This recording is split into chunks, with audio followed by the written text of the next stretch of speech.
പുള്ളിയൊക്കെ സമ്മതിച്ചിട്ടുണ്ട്.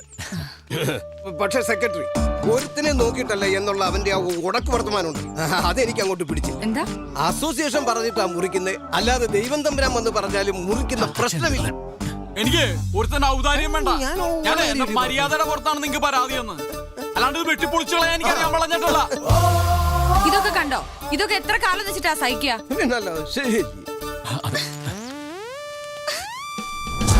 അവളതെല്ലാം കൂടി ഇങ്ങോട്ട് വലിച്ചെറിയുന്നു. അവിടെ ഞാൻ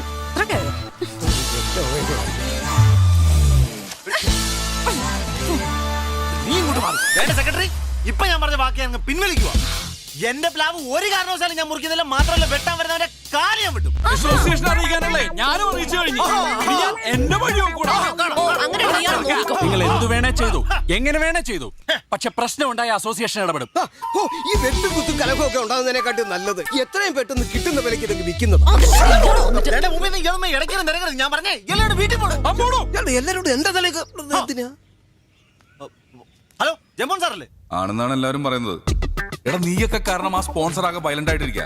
അറിയോ, ഈ ഷോ അബ്രപ്റ്റ് ആയിട്ട് നിർത്തിയാണ്. എന്താ സ്പോൺസേഴ്സിനോട് പറഞ്ഞേക്ക് ജെറി ഹലോ എഫും വിട്ടെന്ന് എന്റെ റെസിഗ്നേഷൻ സാറിന് മേലിൽ ഞാൻ അവിടെ നിൽക്കുന്നില്ല. ഇവന്റെ കൂടെ ഇനി ആര് വർക്ക് ചെയ്യാന്? എടാ മക്കളെ, ചേട്ടനൊന്ന് പറയട്ടടാ. നിന്റെ ഒപ്പം ഇനി ആര് വർക്ക് ചെയ്യൂടാ? അയ്യോ, ഞാൻ ജിഞ്ചറി പോടാ. ഓറഞ്ച് പോടാ. നിന്റെ ഓറഞ്ച് പുളിക്കും. നിന്റെ ജിഞ്ചർ കൈക്കൂടാ. ഒരു കാരണവശാലും ഇവർക്ക് വിട്ടുകൊടുക്കാൻ